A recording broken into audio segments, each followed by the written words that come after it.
All students of class 5th Hindi. Chapter है सरलता और सहृदयता। कल अपन ने थोड़ा सा पढ़ा था, आधा चैप्टर पढ़ा था, आगे का अपन आज पढ़ेंगे। अब खड़े खड़े मेरा मुंह क्या देख रहे हो, जाओ यहाँ से। और हाँ, कल से मेरे पढ़ने के कमरे में की सफाई मत करना, क्योंकि उस बूढ़े काका से क्या टूट गया था, कलमदान टूट गया था। बूढ़ा डांट खाकर सिर नीचा किए चुपचाप चला गया। उसकी आंखों में आंसू बहने लगे। इससे पहले अपने बाबू से उसे कुछ कभी ऐसी डांट नहीं खानी पड़ी थी। रात हो गई। बाबू अपने बिस्तर पर लेटे लेटे सोने की कोशिश कर रहे थे, पर न जाने क्यों आज नींद आने का नाम नहीं लेती।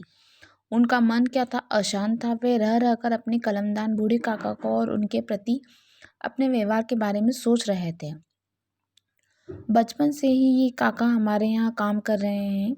इन्होंने तो मुझे उंगली पकड़कर चलना सिखाया। क्या उनके प्रति मेरा ऐसा कठोर व्यवहार उचित था? क्या एक कलमदान एक व्यक्ति के सम्मान से अधिक कीमती है? ये उनके मन में आ रहा था। किसके? बाबू के मन। अगर गलती से उनसे वह कीमती कलमदान टूट भी गया तो क्या हुआ? यदि वह मुझसे गिरकर टूट जाता तो? कितनी सेवा की है उन्होंने हमारे परिवार की। कभी शिकायत का कोई मौका नहीं दिया, पर आज मैंने उन पर इतना क्रोध करके क्या उनकी सारी सेवा पर पानी नहीं फेर दिया? इस तरह के अनेक सवाल बाबू के मन में उठते और उनका मन अधीर हो उठता। रात काफ़ी हो चुकी थी। बाबू ने बूढ़े काका को आवाज़ दी। बूढ़े काका भी सो नहीं रहे थे। वे अपनी गलती को याद करके आंसू बहा रहे थे। अचानक बाबू की आवाज़ सुनकर उन्होंने आंसुओं को पोंछा और वे डरते डरते बाबू के कमरे की ओर जाने लगे।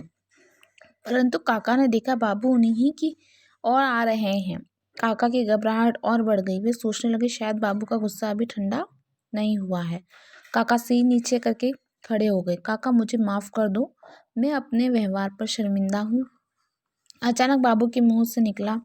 बूढ़े काका उनके मुंह की ओर देखते रह गए। इतना बड़ा आदमी एक छोटे से नौकर से माफ़ी मांग रहा है।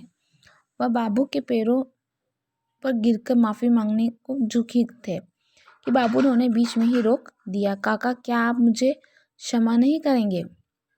किसने? बाबू ने कहा। किससे? बूढ़े काका से। बाबू बोले, जब तक आप मेरे सर पर हाथ रखकर नहीं कहेंगे कि आपने मुझे क्षमा कर दिया, मुझे चैन नहीं मिलेगा। बूढ़े काका की आंखों में आंसुओं की झड़ी लग गई।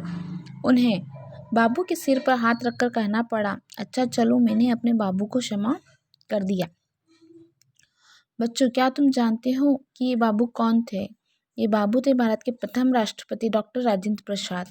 यह घटना तब की है जब वे राष्ट्रपति भवन में थे। उनके एक पुराने बूढ़े सेवक से उनका एक बेशकीमती कलमदान टूट गया था, जो उन्हें किसी भी बड़े आदमी ने उपहार में दिया था। जरा सोचो, भारत के राष्ट्रपति होकर भी वे कितने उदार, सहृदय और विनम्र थे। घमंड तो उन्हें छू तक नहीं थी। तो यहाँ ये चैप्टर अपना आज कंप्लीट हुआ है।